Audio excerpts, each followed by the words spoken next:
Happy Tech Tip Tuesday. Today we're going to take a look at a tool that you probably have used, maybe even used it very close to what we're doing here. This is the Snipping Tool.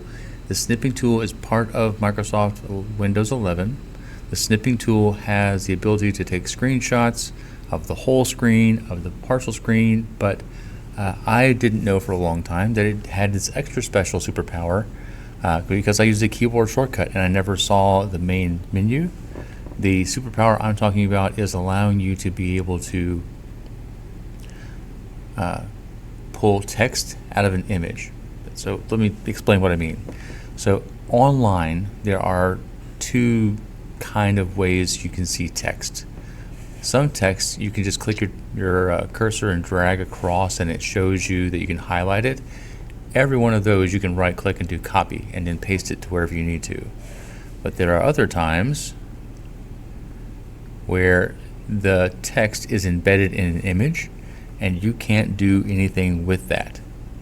Well, that's not 100% true anymore, because the Snipping Tool, which looks like this, can be used to capture images or text from your screen. Alright, my Snipping Tool is located down in the taskbar. If yours is not, you can easily add it by going to search and starting to type the word Snipping Tool or snip. Over here it gives you controls you can do immediately, but if I right click the icon, I can choose to pin. Mine's currently pinned, so let me unpin it. Yours will say pin to taskbar, and that will add it down to your taskbar so you can see it. The Snipping Tool, which has this menu when you click on the button versus using a keyboard shortcut, and the keyboard shortcut's listed here, Windows Shift S. You can click on New. You can take a snip, which is a screenshot. You can take recorded a video. You can decide to be just an area or be a whole screen. I'm going to go with just an area.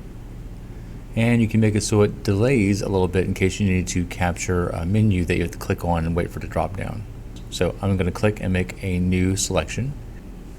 You should see the screen gray out and then the little targeting plus sign.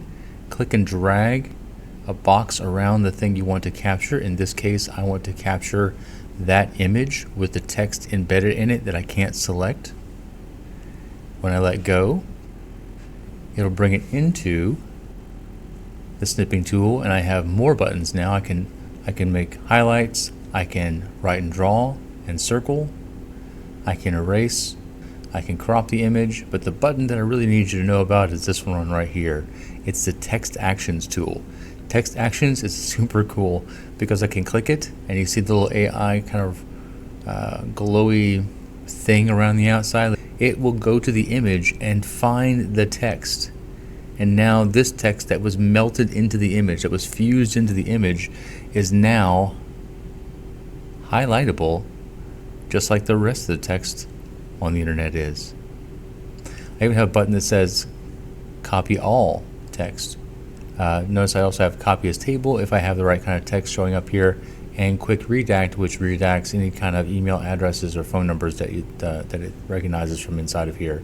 So very cool, but why would I want to do that? Well, if I find this is a problem I want to use, but I want to change the numbers, but I don't want to have to retype the whole thing, use the Snipping Tool, use that text action, copy all the text, and now I can come over to documents like, say, a Google slide presentation, paste that in there, change the formatting by highlighting and bolding and underlining, then changing the numbers to be a different set of numbers so I can have a different math problem.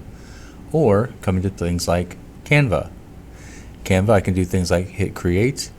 This time I want to make a flashcard out of it, so I typed flashcard to get a flashcard template. There are lots of different tools I can use in Canva. Come over here, once I've got my clicked on flashcard, I've got one that I've pulled up here, nice fancy design, and then I just deleted their text and pasted in my own.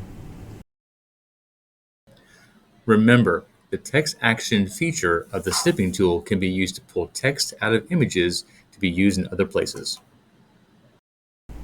If you need help with this or other instructional technology, please reach out to us individually or through our shared email address of instructionaltechnology@cmcss.net.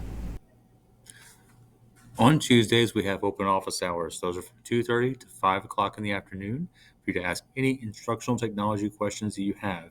If we don't know the answer then, we can absolutely get back to you with a Screencastify, a Zoom, or an in-person meeting to help you out.